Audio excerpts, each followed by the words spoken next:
이 기회가 아니면은 이렇게 기록을 남겨놓을 데가 없잖아요. 와이프한테 이게 또 나중에 과거를 되돌아볼 수도 있고. 결심이라는 게 희미해지더라고요. 그 1월달에 교육하는 게 희미해지기 시작했어요. 그래서 저는 선생님이랑 찍은 희미해져요. 영상을 저장해놓으면 내 거 이렇게 볼 수 있잖아요. 1년 뒤에 봐 그러면은 느낌이 다르더라고. 내가 이런 말을 했었네 이런 생각이 들어. 안녕하세요, 작가 반지성입니다. 오늘 또 제 교육생께서 명도를 완료하셨습니다. 축하드립니다. 여기 위치 좀 부탁드리겠습니다. 여기는 시흥시 은행동. 경기도 시흥의 은행동. 요 옆에 오다 보니까 은계지구가 은계신도시. 그 주변으로 이제 아파트들이 엄청 생기더라고. 그래서 여기도 이제 그 개발이 퍼져서 우리가 생각하는 출구가 탄생할 것 같다는 느낌을 오면서 엄청 받으면서 왔다는 생각도 되게 드는 것 같아요. 저도 그 느낌이 좀 있었어요. 목소리를 또 들어보니까 저 사람 목소리 왠지 낯이 익는데 라는 생각이 드시는 분들도 계실 거라고 생각하는데, 오늘은 특별하게 두 분이 같이 진행하는 건데 남편분께서는 4년일 거예요. 20년도 코로나 딱 터질 때 확실히 기억하냐면 와이프가 임신 중이었고 아시죠? 임신 중이었고 코로나가 딱 터졌어요. 진짜 말이 없는 편은 아니에요. 신났나 봐요. 네. 오랜만에 출연하니까 너무 신나가지고 저를 이제 교육시킨 거가 남편이 또 내적으로 엄청 뿌듯한 것 같아요. 그래요. 그때 아내분을 교육 듣게 했던 사례도 제 입장에서도 굉장히 영광스러운 일이라는 생각도 들고, 어쩌면 일반 회사원이 고민하는 지점에서의 큰 결정이었다고 생각이 되게 드는 것 같아서 그것도 이따가 좀 자세히 물어볼게요. 20년도에 제가 수업을 했죠. 근데 어. 와이프가 만삭이었죠. 와이프한테 그때 허락을 받고 갔던 게, 애가 나오면 거리가 있잖아요. 안산에서 수업 받으러 가는 게 거리가 있으니까 애가 나오면 힘들 것 같은 거야. 다행히 흔쾌히 수락해줬고 제가 이제 또 교육을 받으러 갔죠. 20년도 코로나 터질 때라 2월쯤일 거예요. 겨울이었던 것 같아요. 그때 가서 한 달 가량 선생님이랑 수업하면서 그때 이제, 또 기억이 나는 게 선생님이 댓글을 되게 많이 달아주셔서 그때 활동 많이 했죠. 네, 아이디가 기억에 남았던 기억이 나고, 선생님도 되게 몸관리, 운동, 건강에 대해서 또 관심이 많았던 사람인 게, 그때는 제가 건강에 별로 관심이 없었거든요. 근데 요새는 느껴지는 거예요. 초복다리부터 1, 2년 해서 만든 게 아닌가. 운동은 헬스를 10년 넘게 한 것 같아요. 회사 다니면서. 자기 관리도 그렇게 철저한 지독해요, 약간. 지독한 남편분이라는 생각이 들게 되는데, 저도 기억나는 게 선생님 처음 오셔가지고 낙찰을 받고 오지 않았나? 네, 맞아요. 그래서 아마 수업 중간에 처음 네. 영상 찍었던 게 선생님 낙찰받은 물건에서. 맞아요. 네, 선생님을 만나기 전부터 경매는 했었죠. 어. 하고 다른 데에서 수업도 한두 번 하고 어. 선생님한테 간 거죠. 빌라도 받고 아파트도 받고, 그러다가 한 세 번째 때 선생님 영상을 보고 교육 받지도 않고 그냥 반지하를 받고 그 다음에 수업 신청하고 간 거예요. 그렇게 진행을 했어요. 반지하 얘기하니까 명절 때 혼자 네. 수리하고 맞아요. 그랬던 집. 맞아요. 촬영했던 데가 안산의 지상층 단지형 빌라였던 게 기억이 좀 나요. 선생님이랑 촬영을 한 3번 한 것 같은데 법원에서 한번 만나서 네. 또 촬영. 그럼 4번이네요. 많이 했네요. 많이 했어. 시흥 반지하에서도 네, 많았고. 거기서도 하고 카페 영상 있고. 새록새록 기억들이 난다고 그쵸, 생각하는데, 오래된. 오늘 만난 것도 굉장히 오랜만에, 그렇죠. 거의 한 2년 이상 지난 것 같아요. 네, 2년 한 더 2년 된것 반이나 같아요. 3년 정도 된 것 같아요. 네. 왜냐면 제가 21년도인가 언제쯤 물건 처리하고 계속 개수를 늘릴 수가 없잖아요. 왜냐면 자본금도 모아야 되고, 또 중간에 또 주식에 묶이는 계기가 또 있어가지고 물건을 못 늘리고 있었어요. 이제 가지고 있는 물건을 해결하는 것들이 또 많았죠. 지금 돌이켜보면 스트레스는 아니었어요. 많은 도움이 됐어요, 저한테. 뼈가 되고 살이 되는 경험들이 많았어가지고. 말만 들어도 내공이 굉장히 느껴지는구나. 누구보다 말이 적지 않은 사람이구나. 이거 한마디만 하면 한 10분씩 가니까 이거 오늘 내에 끝낼 수 있을까라는 생각도 이게 스토리가 조금 많다 보니. 드는 것 같아요. 그리고 아내분까지 오늘 같이 하게 됐는데, 선생님은 최근에 올해 1월부터 2월 중순인가? 그때까지 수업받았어요. 또 아내분이 오게 된 계기는 이따가 얘기를 하고, 선생님 소개 좀 부탁드릴게요. 저는 37살이고 직업은 경기도 소재 대형 병원에 일하고 있는 간호사. 수업은 남편의 권유로 네. 듣게 됐죠. 올해 1월에. 근데 근데 개인적으로 굉장히 영광스러웠다고 생각하는 게, 대학원을 가야 하느냐 아니면 반지 인생 개발. 경매 교육을 받는 경매 수업을 듣느냐. 경매 수업을 또 들으러 왔다고 하니까, 그리고 남편분은 이렇게 낙찰 받은 게 꽤 있잖아요. 그리고 4년 동안 하면서 하면서 나는 선생님이 훌륭하다고 생각하고 높이 평가하는 것 중에 하나가 뭐냐면 속도는 나는 중요한 건 아니라고 생각하는데 4년 동안 주식으로 외도를 하고 있었긴 하지만 경매도 꾸준히 물건은 계속 봐왔어요. 그리고 누구보다 반지하에서 마음고생을 진짜 많이 한 사람인 네, 맞아요. 거를 제가 중간중간 저도 소식을 들었습니다. 거의 영유에 대해서는 저보다 훨씬 더 전문가가 아닌가라는 생각도 되게 드는 것 같아요. 그렇게 또 경험이 많은데 남편분한테 그냥 얘기를 들으면 되는데 제 수업료에 대해서도 사실 적은 돈은 아니라고 생각도 들어요. 선생님 수업 들었을 때보다 네네. 몇 배요? 좀 많이 배예요? 올랐더라고요. 많이 올라서 아마 이거 쉬운 결정은 아니었을 거라고 생각하는데 그 부분에 대해서 이따가 자세히 한번 여쭤보는 걸로 하고 우선 집은 너무 좋아요. 이거는 어떤 부분을 손을 댄 건가? 외관에서 봤을 땐 진짜 한숨부터 나왔다는 생각도 들었거든요. 너무 낡은 외관과는 다르게 몰딩도 원래 돼 있었다. 네, 다 돼 있었어요. 바닥이 이렇게 돼 있는 바닥은 내가 처음 봤어요. 제가 여태까지 경매하면서 경매 4년 하면서 제일 좋았어요. 들어왔는데 상태가 깜짝 놀랐어요. 저 외관에서 이 내부를 상상할 수나 있을까라는 생각도 드는 것 같아요. 그럼 가격으로 한번 환산해보고 몰딩이 돼 있었다. 몰딩이 못해도 내 생각 문짝까지 바꿨으니까 한 1,000만 원 들어요. 이게 진짜 많이 들어요. 어떤 업체를 썼는지에 다르겠지만 이렇게 돼 있는 거는 좀 약간은 뻥 튀겨서 잡아야 돼요. 그래 기분이 좋아. 목수가 해야 되니까. 근데 목수값이 비싸더라고요. 전혀 1,000만 원은 들었다. 싱크대도 돼 있었던 거고. 야 싱크대도 한 200. 맞아. 진짜 싼 데서 싸야 해야 200. 못해도 한 250에서 300 들어요. 바닥 타일까지. 제일 놀란 게 타일이었어요. 타일에 금색 줄눈까지 해서 너무 깜짝 놀라가지고 들어오는데 현관문 열고 들어오면서 발을 디디는데 처음에 발을 이렇게 했어요. 한번 쿵쿵 해봤어요. 이거 진짜 대리석 맞나? 제가 잘못 본 줄 알고 설마 했는데 이거 진짜 대리석이네. 근데 자세히 보면 금색 줄이 막 있는 거예요. 반지하가 몇 채죠 지금? 세 채인 거. 총 몇 채 중에 8채? 최근에 하나 더 받아가지고 아까 네네네. 말씀하신 그 번호동에 그거까지 8채 중에 3채가 반지하인데 그러니까 8채를 받았는데 한 채는 아파트 단기 매도를 경험해 보냐고. 그거 네. 저 만나기 전에 네. 했던 그러니까 거. 낙찰은 총 8채를 받아봤고 7채가 돼요. 7채를 보유하고 있는 것 중에 3채가 그 절반 정도가 반지하. 그리고 반지하에 대해서 경험도 많은데 선생님이 4년 동안 하면서 이런 반지하 저도 마찬가지라고 생각이 좀 들어요. 제가 이 집을 보면서 좀 느껴지는 게 좀 있어요. 뭐냐면 이런 느낌인 것 같아요.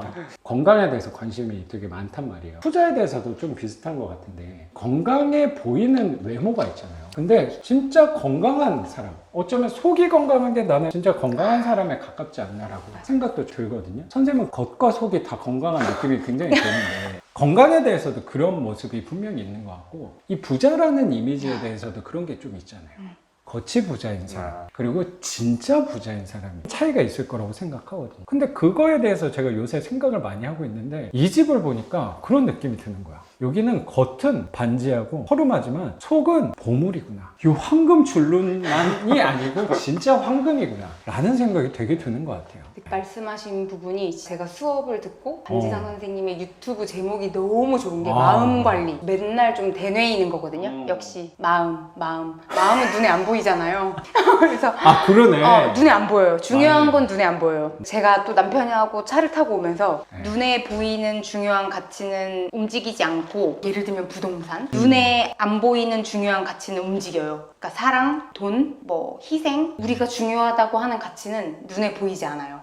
그러니까 눈에 보이지 않는 거를 우리는 염두에 두고 살아야겠다. 그래서 여기도 항상 반지하 선생님이 예찬하시는 것도 눈에 보이지 않는 보물이니까 그거 우리가 잘 캐라고 하시잖아요. 그런 거에서 너무 감명을 받았거든요. 선생님이 제가 가볍게 얘기한 거를 더 깊게 해석해 주신 거라고 그래서 그 해석 덕분에 더 빛이 나는 거라는 생각이 되게 드네요. 너무 좋아요. 수업을 듣고 진짜 너무 깊은 깨달음을 진짜 선생님 남편이 이제 선생님 수업을 듣고 책을 많이 읽어라 그리고 글도 써보세요 뭐 이랬다고 하더라고요. 그래서 처음에는 한 귀로 듣고 저도 한 귀로 흘렸고 이제 선생님 수업을 들으면서 저도 책을 읽기 시작했는데 이제 최근에 읽기 시작한 법구경의 마음 공부? 불교책까지 찾아보게 되는 그런 마음 컨트롤을 위하여 약간 깨달음을 찾기 위해서 저도 마음 공부를 위해서 그런 책까지 찾아보게 되는 그런 가치를 항상 염두에 둬야겠다. 경매에서 깨달았어요. 사람들이 중요하다고 생각하는 거는 겉에 치우쳐 있으니까 우리가 추구하는 바가 잘 알고 남편분 누구보다 합니다. 그리고 아내분도 잘 알고 있을 거라고 생각하는 게 항상 중도라고 생각하거든요. 너무 겉만 튼튼한 것도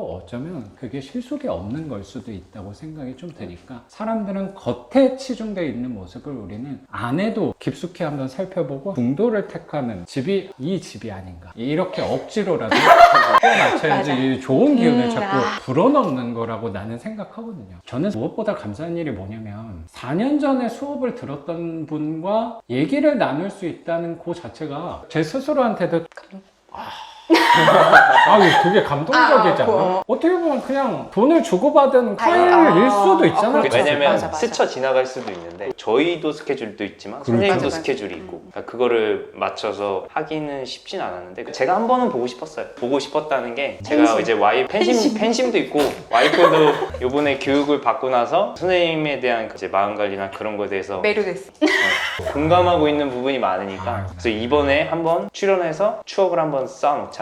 나중에 3년이 되든 5년이 되든 그 뒤에 맞아요. 한번 다시 돌아보면은 제가 예전에 20년도에 찍었던 거 가끔 보거든요. 그때 얘기했던 게 보다 보면은 떠오르더라고. 그걸 보고 내가 지금 그때 얘기한 것처럼 그 길로 잘 가고 있구나. 그게 이제 또 확신을 갖는 거죠. 저도 다시 리마인드 하게 되는 것 같아요. 그래서 바닥까지도 500만 원 들지 않았을까 생각이 들어요. 네. 간단해 보이잖아요. 네. 그럼 선생님이 한 거는 어떤 거 한 거예요? 화장실도 돼 있고 뭐 이상한 장치가 하나 달려있는데 저거는 미니 세탁기. 그것도 깨끗해요. 그 전 주인이 돈을 많이 쓰신 것 같아요. 반지하에다 이 정도 돈을 쓰시는 분들은 또 흔치 않은 거라고 생각도 들거든요. 오래 살아야겠다 하는 술이라고 생각해요. 제가 처음에 왔을 때 도배도 상당히 깨끗했어요. 짐을 빼고 나니까 저 안방 구석에나 거실 쪽에 물자국이 젖은 건 아닌데 예전에 네. 물이 한번 샜는지 안 좋더라고 상태가. 거기 부분이 벽면은 다 깨끗했는데 그래서 그냥 고민하다가 한 번에 그냥 싹 다 하는 게 도배장판은 크게 돈이 드는 건 아니니까 거실은 타일이라 손 안 댔고 방에는 장판을 하고 도배는 싹 하고 도배하면서 등 맨날 해오던 거 등은 제가 인터넷으로 구매해서 갖다 네. 놓으면은 설치해 주시고 레일 등도 한 거예요? 아니요, 저건 저거는 돼 있었고, 있었어요. 저건 네. 선생님 스타일이 아닌 네. 거예요.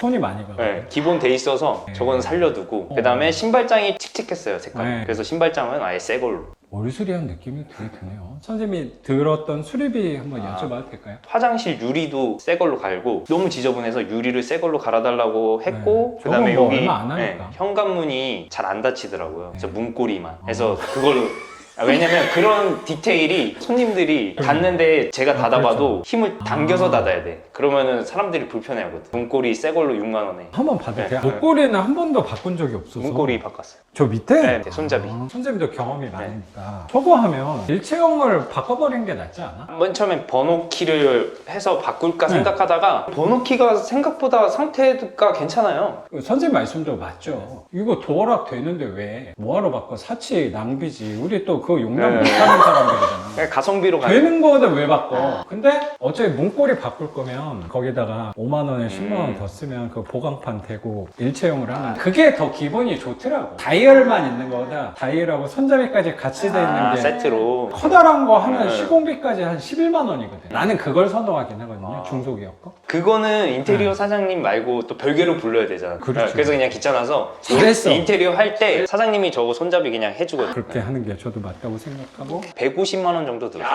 150.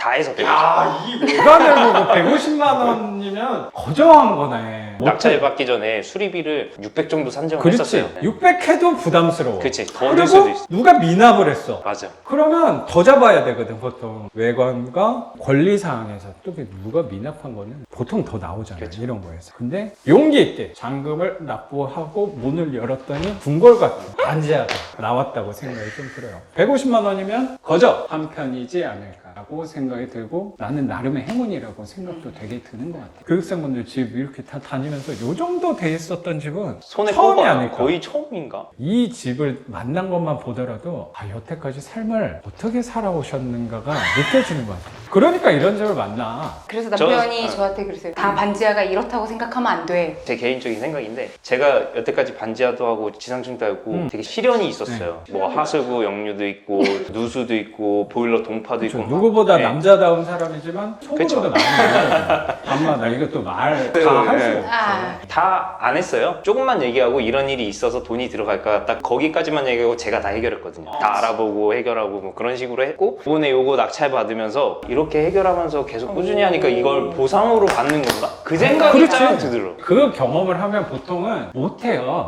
왜냐면 또 그런 거를 만나는데 해결할 수 있는데 아까 일괄 업체에 맡기는 게 편하다 그랬잖아요. 자꾸 편한 쪽으로 가게 돼요. 그러다 보니까 나는 요새 안 하잖아요. 그냥 편하려고 그런 거예요. 못하는 거랑 좀 달라. 신경 쓰는 거야. 맞아. 근데 누구보다 성실하구나. 이렇게 꾸준히 오랫동안 일관성 있게 또 썩은 집을 받기가 쉽지가 않아. 선생님도 아시겠지만 2000년대랑 2005년대 사이식을 선호를 해. 근데 나는 80년도에서 90년도 사이를 많이 봐. 그게 겁도 없는 거야. 그거 아무나 건들면 안 돼요. 포크레인으로 땅까지 판 사람이 그걸 또 건드는 거는 이거는 아무나 못해요. 보통 사람은 아니구나. 보통의 부부는 아니구나. 아 근데 제가 그 포크레인 할 때 안 되겠다 그거 다시 재경매해야 될 것 같아서 제가 이랬거든요. 조금 트러블이 있었어요. 네. 조금 스트레스 받고 해가지고 받을 수가 없죠. 제가 얘기를 했어요. 영유가 돼서 세입자가 나가려고 한다 했는데 그때는 경매를 안 배울 때거든. 골칫덩어리 같으니까 그렇지. 그럼 재경매 해야 되는 거 아니야? 막 음. 계속 옆에서 그러면 팔아. 제가 이제 또 예민해지죠. 이제 고민하다가 안 되겠다. 해결해보자. 이거 해결 못하면은 더 못 나갈 것 같은 거죠. 이거 해결 안 되면 여기서 멈춰야 될 것 같은 거예요. 여기서 포기하면 이 집을 포기해버리면 다신 경매는 안 할 것 같은 거예요. 내 자신이 어떻게 되든 되겠지 하고 업체를 많이 알아보고 해서 하나를 컨택을 해서 진행을 했죠. 근데 거기도 사연이 되게 많았어요. 완전 100% 해결된 건 아니죠. 선생님한테 얘기했잖아요. 그런 경험을 하고 나서도 반지하를 꼿꼿이 한다는 거는 보통 사람은 아니었구나 생각도 드는 것 같아요. 그래서 150만 원 정도의 수리비를 썼다. 여태까지 한 것 중에서도 손에 꼽힐 만큼 품이 들어가지 않고 비용도 적게 들었다는 생각이 되게 들어요. 저희가 여기에 딱 들어간 노동이 하나 있어요. 제가 일부러 했어요. 일부러. 원래 이거 청소 맡기거나 퇴근하고 와서 혼자 해도 되고 금방 할 수 있는 건데 일부러 와이프랑 애까지 데리고 와서 애기를 여기에다가 테이블이랑 의자 깔아주고 그냥 유튜브 한번 보여주고 와이프랑 여기 청소했어요. 느껴보라고. 와이프가 좀 느껴보라고. 지독하다. 그 큰 그림까지 사실 몰랐는데 지독한 사람이다. 야, 근데 내가 생각하는 교육관과 닮아 있어요. 나도 그런 걸 좀 추구하거든요. 같이 가야 되거든. 아 그래서 저는 좋았어요. 아무튼 약간 버릇돼. 제 와이프는 좀 버릇됐거든요. 당신 이름으로 내가 해주니까 집이 어딘지도 몰라. 배가 불렀지 아주 바람직한 부부구나. 노동을 썼던 거는 약간 의도적으로 청소만. 완료를 한 거고 이제 집이 내놓은 지는 한 3, 4일 정도 네네. 된 거니까 이 정도 컨디션이면 요 동네에서 제일 가는 집이 아닐까. 아마 선생님이 내놓은 가격이면 반지하라는 특수성도 있긴 한데 요 평수에 요 컨디션 대비는 경기도의 최저가야. 그 정도 돼요. 이건 자신 있게 얘기할 수 있어. 금방 좋은 세입자 만날 수 있지 않을까 생각이 좀 드는 것 같습니다. 이 영상이 올라올 땐 이미 선생님 월세를 7개 받고 있지 않을까 생각이 굉장히 듭니다. 감사합니다. 감사하죠. 이렇게 좋은 에너지를 갖고 계시는 두 분과 함께 이야기를 나눌 수 있다는 것 자체가 굉장히 감사한 일이 아닌가. 그러면 경기도 시흥 은행동의 낡은 반지하 96년식의 방이 3개인 줄 알았는데 2.5룸 전용 면적이 16평. 혹시 낙찰 가격 한번 여쭤봐도 될까요? 4,888만 원. 4,888만 원. 그날의 행운의 숫자는 888. 네. 최저가로 최저가 단독 낙찰로 받으셨어요. 선생님도 누구보다 집도 많고 또 누구보다 빠지지 않는 게 대출이 많은 사람이 아닌가라고 생각이 들거든요. 명의는 아내분? 네. 명의로 받은 거고 선생님도 기존 채무가 좀 있었어요? 아니면 남편한테 다 있나 채무가? 와이프 명의로 있죠. 실거주하는 집. 실거주 아. 집이 있어요. 그럼 선생님도 대출이 있네. 있어 그쵸. 있어. 그러면 다중 채무 부부네요. 그렇죠. 그렇지. 나도 그래. 혹시 대출이 잘 나왔나요? 잘 나왔어요. 잘 나왔어요. 3,900만 원. 3,900 낙찰가 대비 대출은 80% 대출 받은 거고 조건은 좀 어땠어요? 이게 생각보다 괜찮았어요. 4.1. 1. 선생님 받았을 때가 제일 낮았고 지금 조금 올라갔어요. 그래서 원금 이자면 다달이 16만 원 정도. 16만 원 정도. 16만 원 정도 원금하고 이자가 16만 원이면 못 받아도 35만 원을 갖고 갈 수 있는 집이 되지 않을까 생각이 듭니다. 선생님 너무 좋은 조건으로 부담 없이 오랫동안 갖고 갈 수 있는 집이라고 생각이 들어요. 그러면 명도에 대해서 여쭤볼게요. 아까 얘기하셨던 게 뭐 채무자께서 이렇게 수리를 해놓으셨다. 그럼 채무자가 거주하고 아니요. 세입자가 있었고. 아, 그렇구나. 요거는 와이프가 간호사로 일을 하고 있어서 임장 다니고 제한적인 게 있어요. 저는 회사 교대 근무하고 있어서 시간이 좀 프리한 부분도 있고 해서 제가 일단 교육은 시켰지만 그런 원리와 깨우침을 갖기 위해서 한 거고, 굳이 와이프가 뭐 임장 다녀서 좋은 물건을 받아라 이런 목적은 아니었어요. 그래서 제가 전적으로 임장도 하고 입찰도 해주고 명의로 이제 받아준 1호 물건이거든요. 명도하기 전에 임장을 오잖아요. 그때가 비가 진짜 많이 왔어요. 회사에서 제가 가끔 경매 물건을 봐요. 원래 경매 물건은 회사에서 봐야 돼요. 집에서는 휴식과 가족들과 그렇죠. 시간을 네. 보내는 거라고 생각하거든요. 맞아요. 그래서 집에서는 많이 안 보는데 회사 쉬는 시간에 이제 짬짬이 남들 담배 필 때 전 담배를 안 피니까 네. 경매 물건을 봐요. 그게 또 보면 재밌으니까. 그렇죠. 근데 보는데 그날 딱 이 물건이 눈에 들어왔어. 퇴근할 때 와이프한테 전화를 했어요. 나 오늘 좀 늦는다. 오늘 퇴근하면서 꼭 봐야겠다. 왜냐면 입찰이 얼마 안 남았었거든. 근데 비가 오는 거예요. 근데 마음속에서 갈등이 되는 거야. 출발하려고 그러는데 비가 막 내리기 시작하는 거야. 비 오는데 임장을 갈까 말까 하다가 다시 마음을 먹고 가야겠다 해서 얘기를 했어요. 나 가서 봐야 될 것 같아. 안 보면 입찰 못 하겠다고. 미납된 물건이니까. 누가 그쵸. 미납을 했던 일에 미납을 했던 물건이고 물건이라. 빨간 벽돌 반지하를 미납하면 더 무섭죠. 네. 그래서 꼭 봐야 돼요. 네, 그래서 이거 꼭 가서 임장해야겠다. 비 오는데 그냥 차 끄고 출발을 일단 했어. 하고 여기 도착해가지고 주차해놓고 와서 보는데 불이 꺼져 있었어요. 저녁이면 웬만하면 다 퇴근들 해서 집에 있을 시간인데 불이 꺼져 있더라고, 이 집이. 한번 둘러보고 뒤에 샤시 같은 거 보고 했는데 왜 미납을 했을까 고민을 하면서 임장으로 왔죠. 밖에 보시면은 가림막이 돼 있어서 사생활 봤어요. 가림막 같은 네. 거 잘 안 보이잖아요. 네. 잘 모르겠다. 그냥 비스다면 봤을 때 샤시만 보고 괜찮다 해서 요거 가지고는 부족해. 샤시만 보고 또 입찰하기는 그런 거. 일단 내려와서 고민을 했죠. 옆집에 물어볼까 말까 하다가 안 되겠다. 그래도 물어봐야겠다 해서 그냥 벨을 눌렀어. 눌렀는데 평소에는 그런 잘 안 행동을 눌렀죠. 하지 네. 않는데. 근데 이게 미납이라 안 될 것 같은 거. 뭔가 확신이 없으면 입찰을 못 하게 되는 그렇죠. 거. 그래서 눌렀는데 한 50대 초반 부부가 사시는 분이 나왔더라고요. 옆집도 보면은 초인종이 완전 새 거고 수리가 된 집인 것 같더라고요. 들어가진 않았는데 나왔을 때 살짝 보이잖아요. 근데 그 집도 수리가 다 돼 있더라고요. 얘기하다가 옆집에 사람 사시냐 그런 거 여쭤보고 했는데 사람은 사는 것 같은데 자주 안 오는 것 같다. 보니까 불이 자주 꺼 있고 해서 일주일에 한 번씩 오는 것 같긴 하다. 그래서 제가 이제 거기서 은근슬쩍 물어봤었어요. 혹시 들어가 보신 적 있어요? 아니면 뭐 내부 좀 아시는 거 있나 해서 물어본다. 네. 경매 나왔다고는 이제 말을 하고, 아저씨는 경매 말 나오니까 그렇죠. 부정적이고 저를 좀 경계하는데 아주머니들은 참견 잘하는 아주머니들 있잖아요. 아저씨 옆으로 딱 오더니만 왜 무슨 일이야? 뭔 일인데 하는데 제 아줌마한테 그랬죠.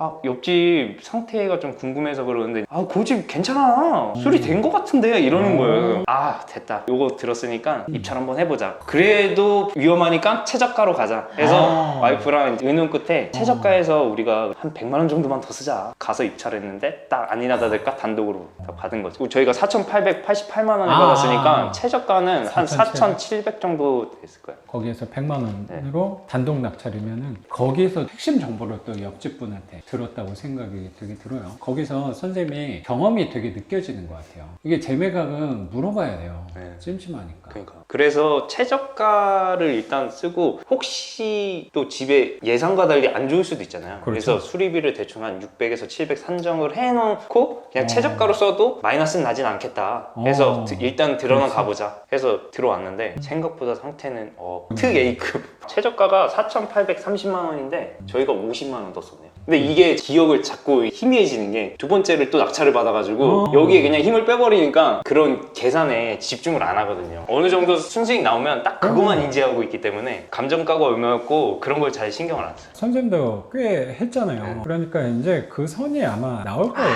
선생님도. 되죠. 그냥 내가 얼마 쓰면 요거 이상만 받으면 돼 라는 선이 아마 나올 거라고 생각이 들고. 그래서 와이프 교육받을 때 와이프가 물건 보고 계산하잖아요. 그럼 저는 계산 안 하고 요 정도면 얼마 떨어져 하면은 맞네 이렇게 얘기를 하거든요. 그걸 5만 원 10만 원에 예민하게 안 하기 때문에. 그만큼 계산을 많이 해봤기 때문에 나오는 선이 아닌가 라고 생각이 좀 들어요.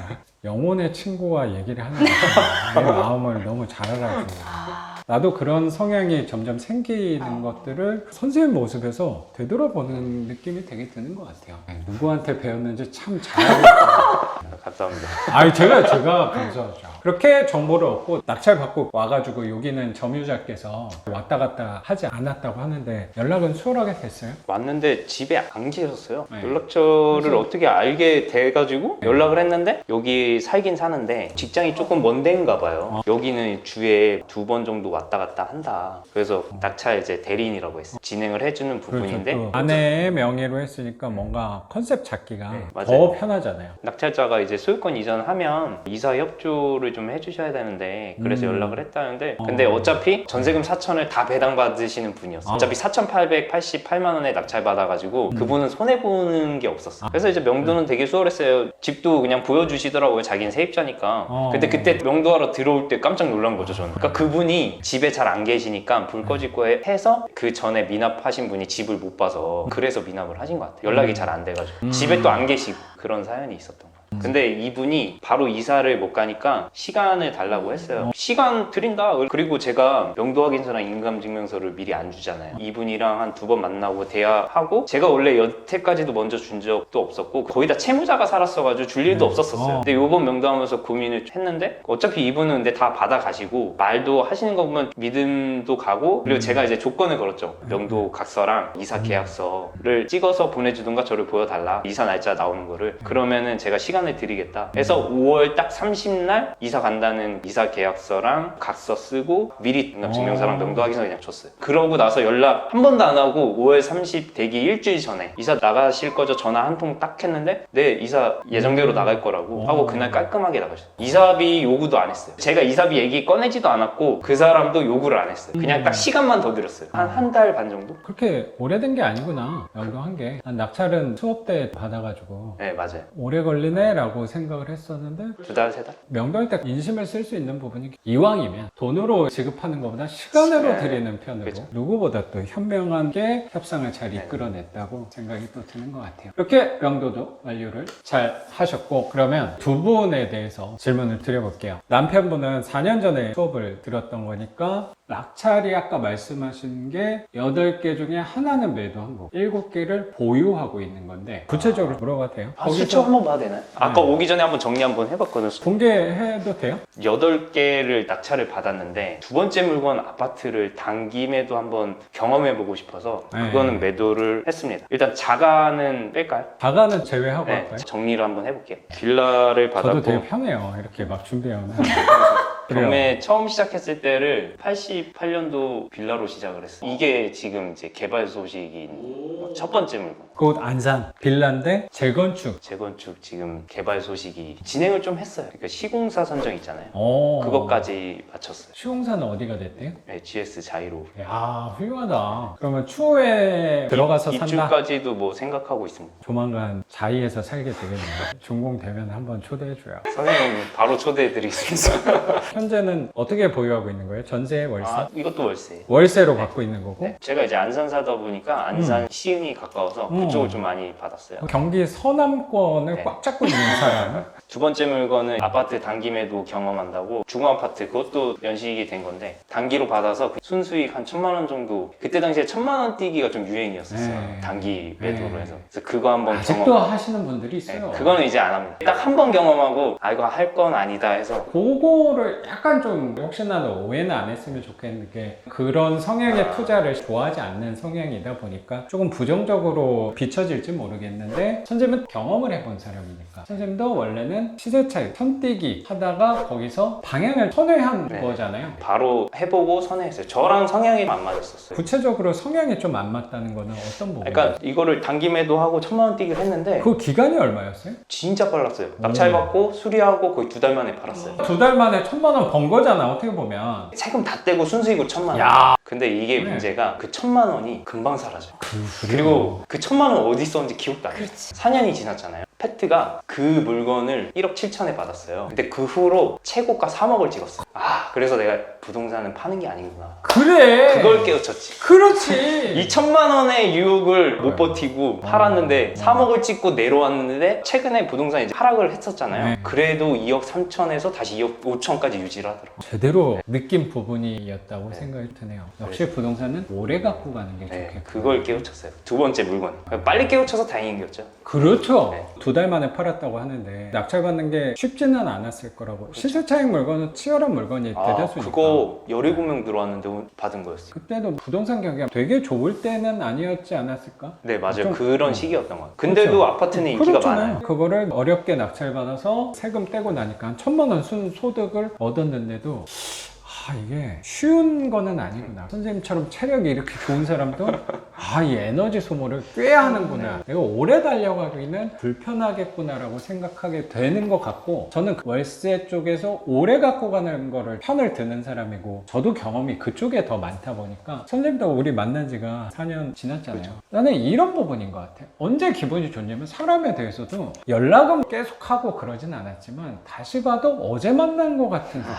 이 사람은 내 옆에 있는 사람이구나를 느낄 때 이렇게 마음도 편해지고 따뜻해지는 게 있잖아요. 근데 저도 그런 느낌 들어요. 선생님이랑 1년에 많이 해야 한두 번 연락했잖아요. 꼭 문제 있을 때 연락이 왔죠. 뭐 해결을 혼자 다 했지만. 어제 오늘 본 느낌인 거예요. 이제 영상을 그렇죠. 찍는 집도 이런 것 같아요. 파란 집은 그쪽으로 다시 가기가 불편해진 거라고 생각하는데, 월세 집들은 이런 느낌이야. 4년이 지나도 계속 나한테 작은 돈일지 몰라도 계속 나한테, 우리한테 생활비를 주니까 얘는 오래 갖고 가는 친구, 내 사람, 이런 느낌도 드는 것 같아요. 맞아요. 그게 또 애착이 가더라고요. 하나하나 그렇죠. 다 제가 손수 이렇게 월세도 내놓고. 그러니까 선생님이 직접 명절에 페인트 칠하고 그랬던 집이니까 그쵸. 여기도 가족들하고 애기까지 데리고 와가지고 청소를 할 정도면 그런 애착이 가는 것 같아요. 네. 그래서 걔는 매도를 네. 했는데 방향이 나는 월세가 맞겠구나 해서 그 이후로는 월세로 그 꾸준히 이후로는- 만들었다는 생각이 네, 들어요. 그 이후로는 이제 반지하도 많이 받고 그 이후로는 싹 다 월세 투자. 기억이 또 나네. 법원에서 만났을 때가 그때 규제 터지고 나서 대단한 사람이라고 생각한 게 규제 그때는 터져서 나도 좀 말고 그때는 보통 사람들이 안 갔어요. 그 수업 규제니까. 들었던 사람들도 규제니까 선생님 규제 좀 풀리면 할게요 라고, 유주택자는 대출이 안 되는 그런 시기였던 것 네, 같은데 대출이 안 됐습니다. 그때 입찰하다 만났잖아요. 네. 신용대출을 내가 끌어왔다. 네. 세 번째 물건, 네 번째, 다섯 번째, 여섯 번째 이게 다 지상층은 하나고 나머지는 다 반지하예요. 그 이후로 그래서 총 7개에서 7개에서 5개만 월세를 받고 있어요. 7개 중에 5개 월세를 받고 있는데, 그러면 총 월세는 얼마 받는지 여쭤봐도 될까요? 5개의 총 월세는 210만 원. 월세 210만 원이 매출이라고 생각이 좀 들어요. 이자를 제외하면 얼마를 받는지 여쭤봐도 될까요? 평균 한 110만 원 정도. 110만 원 네. 정도라면 그래도 두 분이 아이 키우는데 큰 힘까진 몰라도 작은 위안은 줄 수 있을까? 매우 큰 힘. 그럼요. 선생님 월급의 20분의 1도 안 되는 돈이긴 하지만 그래도 큰 힘이 되는 느낌이 저도 있어요. 그러니까 꾸준히 하는 게 아닌가. 너무 놀라운 게 네. 저희가 돈 그까짓 거 10만 원, 20만 원 이러잖아요. 근데 그게 사실 까고 보면 그까짓 거 10만 원, 20만 원이 아닌 것 같아요. 우리가 일을 해서 한 달에 300을 번다. 10만 원 조금 아쉬울 때가 있잖아요. 뭐 한 달에 그렇죠. 뭐 이렇게 하다 보고 뭐 조금 더 갖고 싶은 거 있고 조금 더 먹고 싶고 쓰고 싶은 게 생길 때 10만 원, 20만 원이 아쉬운데 내가 이 일을 말고 10만 원, 20만 원을 어디서 벌 수 있을까? 생각해봐도 없어요. 몸을 더 굴리면 되겠지. 그렇죠. 근데 그게 쉽지 않다고요. 애기를 그렇죠. 키우면서. 부수입을 창출하는 게 말은 쉬운데 그 10만 원, 20만 원이란 돈이 굉장히 좀 하찮다고 어쩌면은 되게 교만한 생각이 그랬는데 절대 그 하찮은 돈이 아니더라고요. 그 월세가 되게 작잖아요. 뭐 20만 원 남아. 작은데 그게 모이니까 크고 천뛰기보다는 굉장히 작은 돈인데 엄청난 힘이 되는 돈? 10만 원, 10만 원 그걸 좀 깨달았어요. 쌓이고 네. 금액이 이제 110 정도 되니까 와이프도 전에 그 소리를 많이 했었어요. 뭐 생활하다 보면은 예전에는 생활비에서 계산적으로 많이 조율하면서 썼었는데 월세가 어느 정도 이제 100 이상 되다 보니까 제가 웬만한 먹는 거에 대해서는 계산 안 하고 다 해주는 편이에요. 근데 와이프가 어느 날 그러더라고요. 우리 이렇게 사 먹어도 돼? 우리 이렇게 써도 되는 거야? 이렇게 계속 되물을 때가 있었어요. 한 5채 정도 되고 나서. 근데 제가 얘기했죠. 아 이거 월세 받고 뭐 해도 충분히 되니까 고민하지 말고 먹자. 멋있다. 이렇게 얘기했죠. 사실 불안했어요. 그러니까 돈을 그렇잖아요. 그렇죠. 우리 수입은 한정적인데 사 먹는 거 편해요. 안 해도 되고 그렇죠. 손바닥 까딱하지 네. 않아도 되고 애기 또 놀러 가려면 또 먹어야 되고 써야 되고 하니까 자꾸 이렇게 돈 써도 돼? 그러니까 불편한 거죠. 이 돈을 지출에 대한 게. 소극적이 될 수 있을 것 같긴 하는 게 소득이 부분이 낮은 편이 아니잖아요. 네. 둘만 살아간다면 부담이 덜할 수도 있는데 아이를 키우고 육아를 같이 하다 보니까 모아놔야 되지 않나라는 네. 생각이 하다 보니까 소비가 소극적으로 되는 경향이 있는데 그거 하나 더 사. 그게 위안이야. 그게 얼마나 큰 힘인데. 저도 생각을 해보면 선생님도 반지하 많이 했잖아요. 네. 근데 저도 그 반지하 20만 원, 30만 원 차이 모아서 1000만 원 넘게 한 거라는 생각도 저도 들어요. 어느 선이 또 넘어가면 이제 범접할 수 없는 선이 또 된다는 생각도 저는 드는 것 같아요. 근데 그게 우리가 두세 달 만에 몇 천씩 한 게 아니고 4년 동안 꾸준히 누적해서 만든 거다 보니까 그거만큼 단단한 게 없다는 생각이 되게 들어요. 지금은 110만 원 정도인데 이 영상이 올라갈 땐 170 정도는 도달할 수 있지 않을까 네, 그 정도 될 것 같아요. 생각이 들어요. 그러면 이제 한 3개씩 먹어도 되겠어요.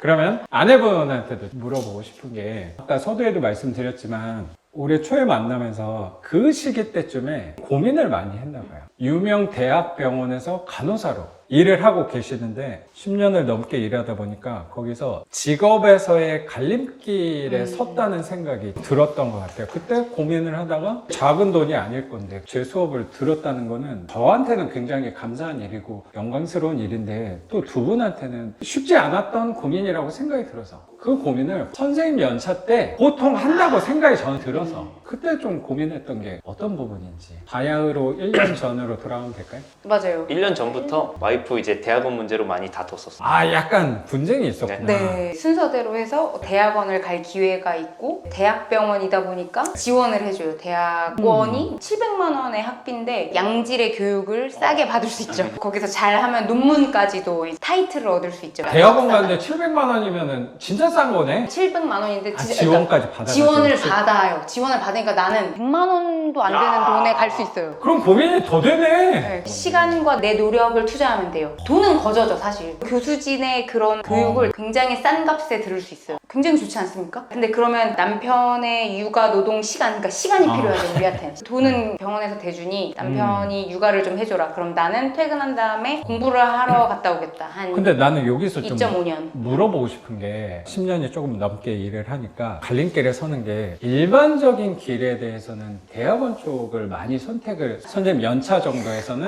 자기 개발을 그쪽으로 많이 가나 봐요.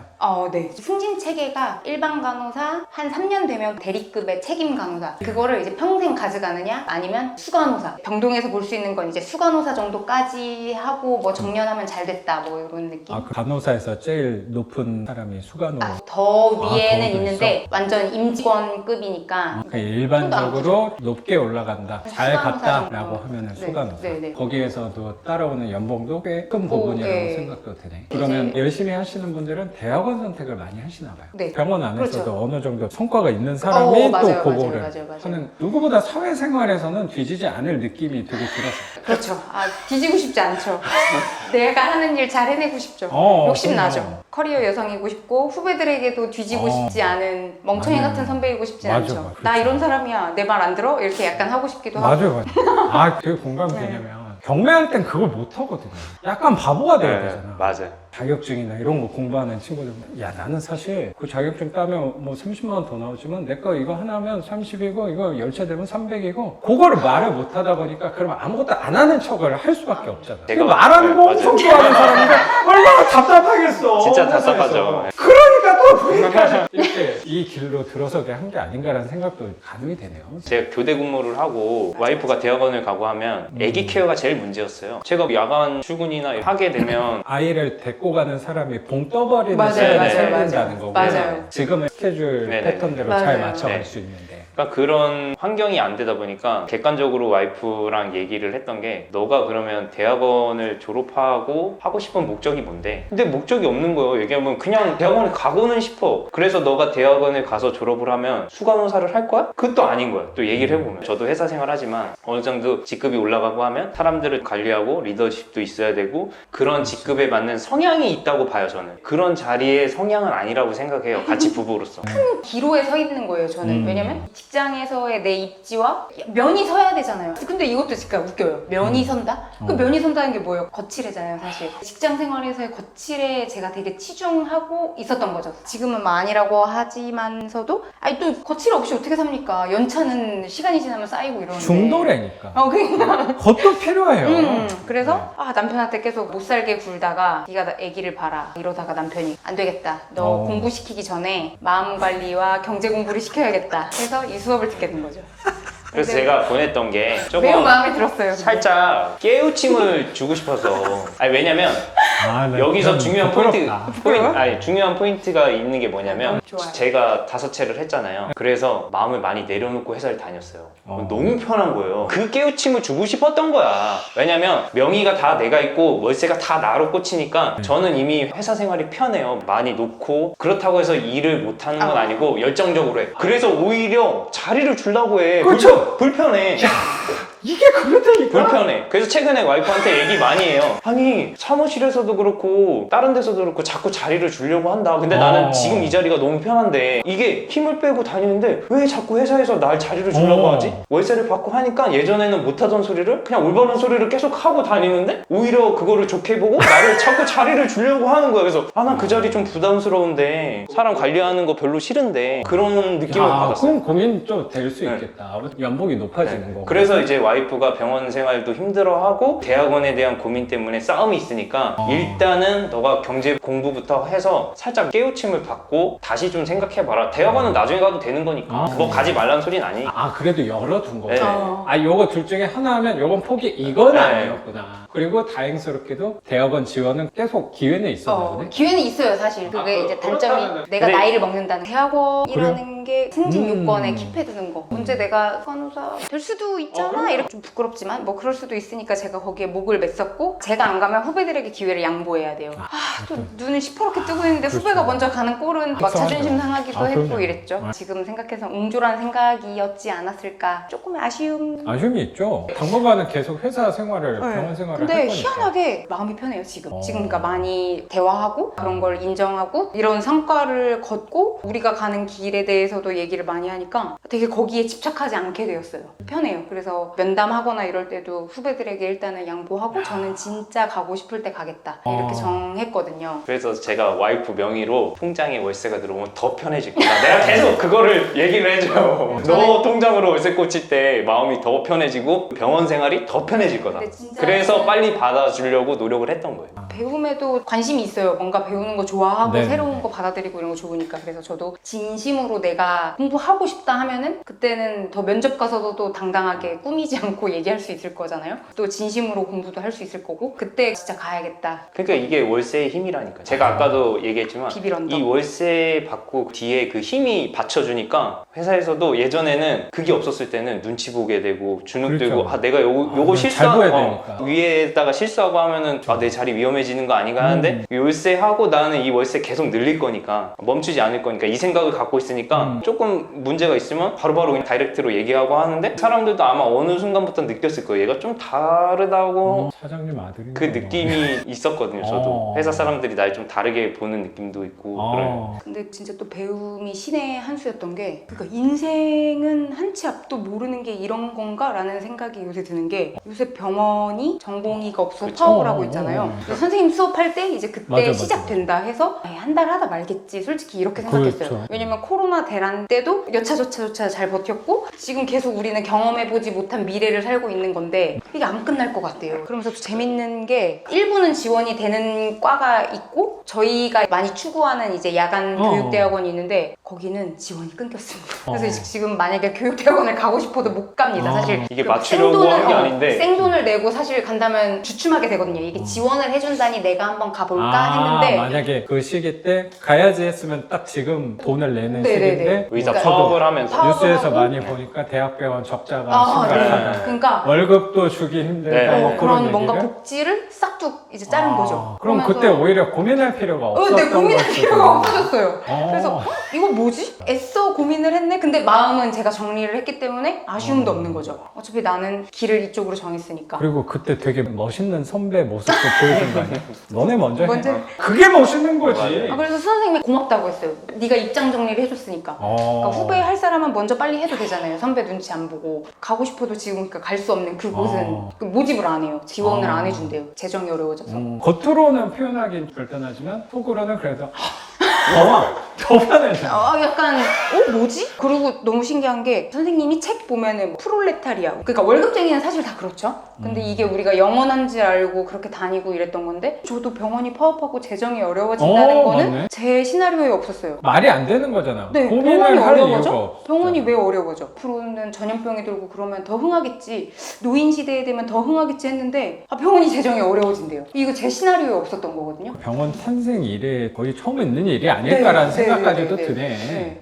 되게 신기했어요. 그래서 내가 이 경제 공부를 해놓지 않았더라면 어땠을까? 더 불안하지 않았을까? 근데 저 요새 좀 마음이 편해졌거든요. 되게 생각을 많이 하게 됐어요. 남편이 경매를 배운다고 하면서 등록으로 듣고 이렇게 하면서도 인생을 배웠네 진짜 이렇게 얘기를 했는데 저희가 인생을 진짜 배워 나간다라고 날마다 얘기하고 있거든요. 그 이후로 대화가 그전에는 그때는 안 배웠을 때라 말도 잘 안 통하니까 제가 말도 잘 안 하는 부분이 있었는데 요즘에는 이제 같이 물건도 공유하고 수익률도 보고 하고 또 다른 책 내용도 공유하고 이 책 좋다 서로 추천해서 읽고 이런 게 좀 좋아졌죠 많이 부부간에. 그러니까 나는 항상 가장 중요한 게 부인하고 얘기를 많이 하려고 되게 노력을 많이 하거든요. 그래도 내 나이 때 남편보다 잘한다고 생각, 그것 중에 하나 뭐냐면 부인하고 얘기를 되게 많이 하려고 노력을 하고 일주일에 하루 이틀 정도는 꼭 산책도 같이 하면서 얘기를 많이 하려고 되게 노력을 하는 것 같아요. 그 얘기를 자주 하기 때문에 서로의 의견 조율에 있어서 부딪힘이 없지는 않겠지만 덜 할 수 있는 것 같아요. 근데 그 부분을 남편께서도 굉장히 노력을 많이 했구나. 그러니까 좋게 풀렸는데 남편의 깐판에 잘 들어앉기는 않으니까 이게 남편이 와이프를 데리고 와서 교육을 시킨 사람이 있나요? 부부가 같이 들으신 분은 몇 분이 계시긴 해요. 그러니까 나중에 저처럼 데리고 온 사람은 없죠. 부인 데리고 온 사람은 없어요. 동생을 데리고 오거나 아들을 보내거나 뭐 이렇게 하신 분들이 있으면 4년 만에 부인 데리고 온 사람은 없다. 이게 남편의 의도가 처음에는 뭔지 의아한 거죠. 보세요. 우리는 한 곳을 바라보고 가는 사람이기는 한데 우리는 한 팀인데 남편 네가 잘하고 있는데 나는 그 돈을 비싼 돈을 그렇죠. 주고 내가 배워야 돼? 왜 그래야 되지? 굳이 네, 그렇게 했어요. 그리고 그러니까 마치 엄마가 비싼 돈 들여 아들을 뭐 학원 보냈는데 아웃풋이 안 나오면 실망할 수도 있잖아요. 네, 그래서 저는 그렇죠. 남편만큼의 지식을 얻지도 못했고 관심도 없었고 그만큼의 추진력이 내가 안 되고 끈기가 안 될 것 같은데 남편이 뭘 바라고서 하는 거지? 너의 의중이 뭐니? 이런 걸 궁금해했었는데 너무 고맙게도 남편이 난 네가 깨닫기만 해도 너무 감사한 거고 네가 알아듣기만 해도 난 좋았을 거라고 생각했던 거야 라고 해주니 또 고마웠어요 역으로. 그러니까 처음엔 남편을 의중을 뭐야? 왜 날 거기 그런 보내는 생각이 거야? 들죠. 대학원을 가고 싶다니까 왜 그러는 거야? 이렇게 생각을 했었거든요. 대화가 잘 통한다. 우리의 방향이 이 방향인 것이 공고해졌죠. 아까 선생님이 얘기했듯이 부부랑 대화를 많이 하신다고 했잖아요. 그러니까 제가 와이프 교육을 시키게 된 가장 큰 게 첫째는 경제관념을 깨우쳐서 월급만을 바라보지 말고 회사 생활이 좀 편해질 수 있다는 걸 느껴주고 싶었고 두 번째 제일 큰 게 부부로서 한 방향을 가는데 저 혼자 힘을 써서 늘려갈 수는 없더라고요. 생각해보니까. 그래서 이 사람이 좋은 물건을 검색하고 낙찰을 받게 하려고 했던 목적이 아니라 그냥 이 원리만 깨우쳐서 대화를 통해서 우리가 물건을 늘려갈 수 있을 때 대화만이라도 통하면 큰 힘이 되거든요. 왜냐면 나 혼자 끙끙대면서 한 채 이렇게 늘려가면은 힘이 들더라고. 이제 한 5-6채 해보니까. 그래서 와이프가 같이 대화를 하면서 한 방향으로 가면 더 갈 수 있겠다라는 생각이 들었죠. 이 교육을 한번 꼭 듣게 해주고 싶었어요. 그래서 제가 선생님한테 전화를 한번 했었을 거예요 그때. 그러고 바로 빠른 날짜로 최대한 등록하고 싶다. 그래서 1월쯤 들은 거예요. 네네네. 돈, 마음, 건강 그러니까 이런 게 다 이게 뗄래야 뗄 수 없게 연결돼 있구나 뭐 이런 걸 좀 느꼈어요. 인생 얘기와 삶의 목적지 이걸 또 빼놓을 수 없어요. 이게 뭔가 얘기함에 그러네요. 있어서 처음에는 돈을 많이 벌고 싶었고 부자가 되고 싶었어요. 마냥 돈이 많이 있으면 되게 좋을 것만 같았고 그렇죠. 그래서 경제책을 봤지만 쉽게 포기하게 됐었고 그러다가 남편이 어떻게 확 깨우쳤는지 뭐 경매라는 걸 먼저 깨우쳐서 선생님을 먼저 만나고 이거 빨리 남편이 항상 마인드가 바뀌어야 돼. 나는 이미 부자라고 생각을 했어. 이러는데 사실 그래 왜 저래 이랬어요. 왜 저래 그렇게 그래 생각할 수 마인드 있죠. 그래 부자 막 이랬는데 이제 저도 사실 그게 깊은 깨달음이 좀 나왔어요. 그렇게 상상하고 행동하고 해야 하는 게 맞더라고요. 정말 굉장히 많은 것이 변화를 해야 하는데 집약돼 있어요. 굉장히 선생님의 유튜브와 반지하라는 물건과 깨달음이 굉장히 집약돼 있죠. 깨달았다고 하면은 그만하고 아유 잘난 체 하네 이럴지도 모르겠으나 벅차요. 되게 너무 기뻐요. 이거를 지금에서라도 알게 돼서. 그냥 아쉬울 때도 있거든요. 내가 이걸 20대 후반에 알았더라면 내가 더 변했겠지? 60대 알게 된 게 아니고 지금에 알게 돼서 너무 기쁘고 눈에 안 보이는 비밀을 하나 알게 된 것 같아요. 아까 대학원 얘기를 시작하셨는데 대학원을 고민하다가 그때 선택을 했어도 결국에 놓게 될 수도 있었다. 그 지원이 없어졌다고 얘기한 것들이 그냥 일반적으로 봤을 때는 가까운 미래를 내다봤을 때는 당연히 자연스럽게 벌어지는 일들인 거잖아요. 그러니까 우리는 습관적으로 에너지를 아끼면서 살아가다 보니까 나는 그런 습성이 생기는 것 같은데 항상 패턴을 만들어서 과거에 벌어졌던 대로 앞으로도 똑같이 벌어질 거야 라는 생각으로 살아갈 수밖에 없는 것 같아요. 사람은. 근데 반지하를 하면서 그 부분을 가장 크게 배운 것 같아요. 선생님은 굉장히 공감할 거라고 생각하는 게 아무것도 예측을 할 수 없구나를 이 집을 내가 낙찰받고 대출받고 수리하고 임대까지 해보니까 그런 부분들을 세상에 대해서 많이 느끼게 된 거예요. 배우게 되는 것 같아요. 반지하에서 굉장히 많이 배웠다고 생각이 드는 게 그런 부분이라고 생각하거든요. 이 집이 이렇게 한 2천만 원을 들여서 수리했을 집이라고는 전혀 알 수가 아무리 꼼꼼하게 현장 조사를 한 사람이라고 하더라도 알 수가 있을까? 선생님보다 제가 경매를 조금 더 먼저 했다고 경력이 오래된다고 요거를 예측을 할 수 있을까? 수리비를 얼마를 잡아야 될지 계산하는 것 자체는 이건 경험에서 오히려 나오기가 어려운 부분일 수도 있다고 생각도 들고 오히려 경험에 함정도 빠질 수 있는 거지. 저 같은 경우는 이렇게 좋은 집이었으면 나도 할 걸. 그런 생각을 안 했다면 거짓말이라고 생각도 들거든요. 그래서 어떠한 것도 예측할 필요가 없겠구나. 그러면 우리가 앞으로 살아가는 데의 삶의 태도는 무엇일까를 생각해 보는 게 이 반지하에서 정확히 배운 부분인 것 같아요. 우리의 삶의 태도는 예측이 아니구나. 대응이구나. 라는 생각이 되게 드는 것 같아요. 그 대응의 범위에서도 어느 정도 범위만 잡아두고 가면 되는 거지. 유튜브 채널명이 마음관리 집 관리가 아니고 그쵸. 집 관리여야 되는데. 집 관리가 아니고 마음관리예요. 그게 되게 너무 재밌었어요. 처음에 듣고 처음 하시는 분들은 뭐 이상한 경매하는 네. 뭐 마음 관리야 하는데 해본 사람은 공감을 할 수밖에 그러니까 없죠. 이게 큰 돈을 벌으려면 내 그릇이 있어요. 자본을 담을 수 있는 내 그릇. 그 천띠기나 로또 당첨됐으면 좋겠다 나도 이렇게 하는데 예전에는 그런 말 자주 했었지만 이제는 그냥 줄었어요. 그런 말이. 내가 그 로또가 되지 않은 이유는 그 돈 뭐 2억 3억이 있어도 그거를 품을 수 없는 그릇이라서 후루룩 날려갔을 거예요. 그렇기 때문에 그건 난 공감이 되게 돼요. 그래서 부럽지도 않은 거죠. 이제는 그 돈을 그렇죠. 담을 그릇이 안 되니까 그 맞아요. 돈을 담기 위한 그릇을 저는 만들어야겠다고 생각을 했어요. 이렇게 선생님 수업을 듣고 남편하고 얘기를 하고 책을 읽으면서 그릇이라고 표현한 거에 대해서도 공감이 많이 되는 게 이런 부분들에 대해서 제가 선생님들 지금 관리하는 게 7채? 그러면 요거를 만약에 내가 낙찰받은 해에 1년 사이에 7채가 들어왔으면 못해요.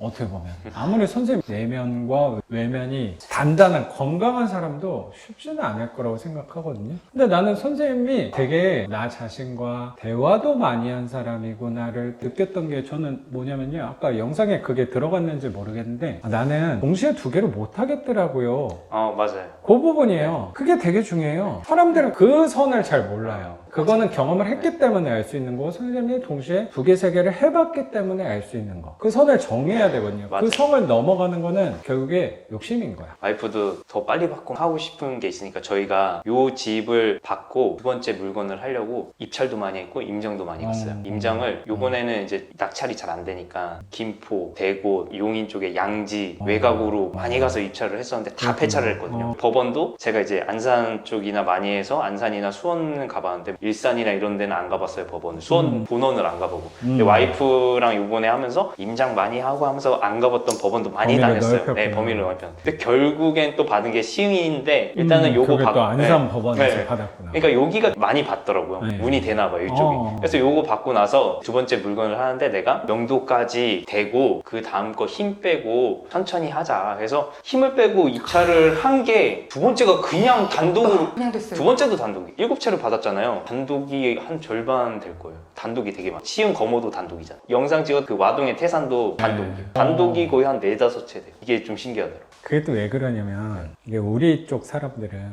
어느 정도 하다 보면 이제 주워 먹기만 하는 거야. 주워 먹는 포인트로만 입찰하다 보니까 두세 명 들어오면 어차피 폐찰이야. 어차피 우리가 싸게 썼으니까. 왜 나는 그게 공감되냐면 저도 거의 한 80%가 단독이야. 그게 내가 실력이 좋아서가 아니야. 욕심을 버려. 네, 맞아요. 욕심을 버리니까 힘을 빼고 입찰하니까 결국에 그게 수익률이 싸게 받았다는 거는 수익률인 거니까. 두 번째 물건은 힘을 싹 빼고 와이프가 연차를 냈어요. 그래서 이 연차 중에 그냥 되는 물건을 제가 딱 보고 요거 하나만 괜찮은 거 하니까 그거 힘 다 빼고 최저가로 써 하고 가서 기대도 안 하고 일하고 있는데 톡이 온 거예요. 낙찰됐다고. 단독이. 아, 이래서 힘을 빼고 가면 단독이 되는 거야. 근데 그거는 지상층이거든요. 그러니까 마음 관리로 채널명을 정한 게 제 안에서도 결정을 잘 했구나라는 생각이 하다 보니까 많이 드는 것 같아요. 제가 그리고 제 능력을 알아요. 그래서 저는 애초부터 동시에 진행한 물건이 여태까지 하나도 없어요. 하나가 최소 명도까지는 끝나야지 입찰을 시작을 했어요. 명도까지 끝나서 집을 수리가 어느 정도 되면 그 다음 물건을 입찰하기 시작해요. 왜냐면 그 다음 입찰에도 언제 낙찰될지 모르니까 명도까지만 딱 끝내놓고 그 다음에 이제 시작을 하는 거죠. 계속 그런 식으로 하고 투자금이 어느 정도 떨어졌을 때는 좀 쉬는 시기도 갖고 그렇죠. 그때는 이제 돈을 좀 모으고 그런 식으로 하는 거죠. 저도 아까 선생님에 대해서 제가 뭐 판단할 사람도 아니긴 한데 그냥 주제라 넘게 감히 또 말씀드렸던 부분이 그거였던 것 같아요. 결국에 난 선생님이 너무 잘하고 있다는 것 중에 하나가 7채 낙찰을 받았어. 하나는 시세 차익도 했어. 월세가 100만 원이 넘었어. 그게 아니에요. 꾸준히 했다는 거 그거를 사람들이 못하거든요. 자기의 페이스를 잘 안 해요. 그렇죠. 그게 되게 중요한 거예요. 저는 사실 제 페이스를 잘 몰랐던 것 같아요. 그러니까 저도 스트레스를 좀 많이 받는 타입인데 일만 하고 와도 많이 소진되고 그걸 남편한테 스트레스를 털어놓기도 하고 아마 남편도 많이 스트레스 받았을 거예요. 근데 제가 거기에 플러스 공부 스트레스까지 대학원을 가면 그럴 테니까 그래서 남편이 아마 안 될 깜냥인 것 같으니 일단 경제교육과 마인드 교육을 한번 해봐라 했던 게 아닐까. 신의 한 수였네요. 두 분의 신의 한 수라는 생각도 되게 들고 저한테도 신의 한 수가 아니었을까라고 생각이 또 드는 것 같아요. 선생님도 집을 오랫동안 갖고 오다 보니까 공통점이 생기는 것 같아요. 이거는 제가 수업 시간에도 어쩌면 자랑하는 것처럼 얘기를 혹시 교육생들이나 영상에서 이렇게 비춰질지 모르겠는데 내가 갖고 있던 빌라들이 4분의 1이 아파트가 돼요 라고 얘기를 하면은 어떤 분들은 저놈은 뭔가 특별한 게 뭐가 있는 거 아닌가? 저는 특별한 거는 아니라고 생각하거든요. 그거는 나뿐만 아니고요. 교육생분들도 오래된 분들은 개발 사례가 오히려 없는 분들이 없더라고. 근데 그게 어떻게 보면 선생님이 또 반증을 해주는 거 아닌가라고 생각이 들어요. 이거 언젠가는 개발은 되겠지라는 생각은 갖고 있었는데 빨리 오니까 당황스럽긴 하더라고요. 왜냐면 첫 번째 물건을 했을 때는 낙찰을 받고 한 1년 만에 조합 동의서를 거뒀어요. 그게 좀 시발점이 많이 됐어요. 이거 오래된 물건 해도 개발이 되는구나. 첫 번째 물건이 진행이 막 빨리빨리 되다 보니까 지금 시공사 선정까지 했거든요. 그래서 자기가 아까 네. 들어온다는데 그렇게 하면서 이거 오래돼도 개발 가능성이 많이 있구나를 해서 그 다음서부터 오래된 거를 좀 많이 받았죠. 저는 뭐 네. 80년대 90년대가 좀 많이 있으니까. 그러고 나서 세 번째 물건 그 선생님이랑 영상에 나왔던 그 오래된 빌라도 규제로 구역이 들어갔고 그리고 저희가 사는 집은 경매는 아닌데 집도 구역으로 들어갔어. 이게 그래서 너무 신기한 거예요. 경사가 많네요. 이게- 그래서 조금 편하게 수업료 냈다는 생각도 좀 마음이 편해져. 아니야. 그러니까 이게 구역이 정해지고 하니까 물론 이거는 끝까지 월세 받고 나중에 출구 전략으로 가긴 하는데 어쨌든 보여지는 시세가 올라가 버리니까 마음이 더 편해지더라고요. 시세 자체가 그냥 점프를 해버리니까 소재 그럼요. 하나로 그래서 와 이게 진짜 오래 가져가는 방법이 진짜 맞구나 그 생각이 많이 들었어요. 두 번째 아파트 단기 매도 사례도 그렇고 오래 비교가 가져갈수록 되니까. 나한테 더 득이 되는구나. 그러니까 짧게 가져가서 잠깐의 시세 차익보다는 오래 가져가는 게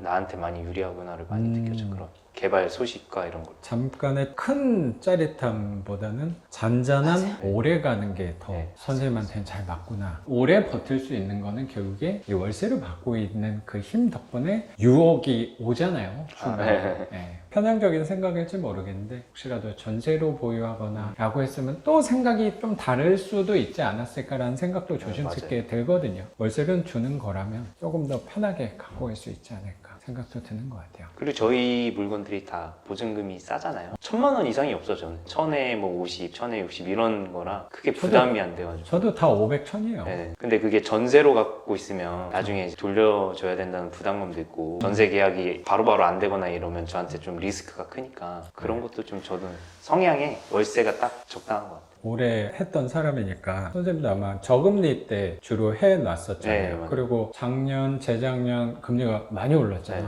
그때는 또 불편함은 없었어요? 그때 금리 많이 올랐는데 제가 싸게 받고 월세도 또 올랐어요. 그러니까 저한테는 크게 타격이 없었어요. 저는. 그러니까 저도 그런 질문을 간혹 받는 경우가 생겨서 저 같은 경우는 개수가 더 많다 보니까 저는 분명히 신경은 좀 더 써였을 네. 것 같은데 또 선생님이 입증해 주는 부분이라고 생각하는 게 금리가 올랐는데 그거보다 월세가 더 많이 올라서 그리고 대출이 진짜 많아봐야 1억에서 1억 5천 수준이고 제가 뭐 비싼 물건을 하는 게 아니잖아요. 제일 싸게 받았을 때가 한 3.7 뭐 이렇게 받았던 것 같아요. 제 기억으로. 근데 네. 그게 계속 그때 금리 최고치 쳤을 때 한번 그냥 확인만 해봤어요. 6.4%인가? 그렇게 올라갔더라고요. 그래도 그 물건에서 순수익만 그래도 16만 원이 남네. 아 그래서 마음이 편했어요. 그냥 순수익만 보고 그냥 금리가 6.7%인데도 나한테 한 16만 원, 14만 원이 남네. 그게 안정감이 그냥 생기는 거예요. 보고. 저도 잘 몰랐을 때 제 통장에 뭐 이렇게 해놓은 게 있었는데 아니, 또 사채처럼 올라가요. 한 달마다 만 원씩 계속. 아. 이거 괜찮아? 이거 괜찮아? 무섭죠. 계속 이거 괜찮은 그러더라고요. 거야? 자꾸 괜찮다고 하니까 그게 저도 신경 쓰였다고 하는 거는 적자가 날까봐 신경이 아니고 월세 차익이 줄은 거 맞잖아. 순수익이 줄어드니까. 맞아요, 그 맞아요. 순수익이.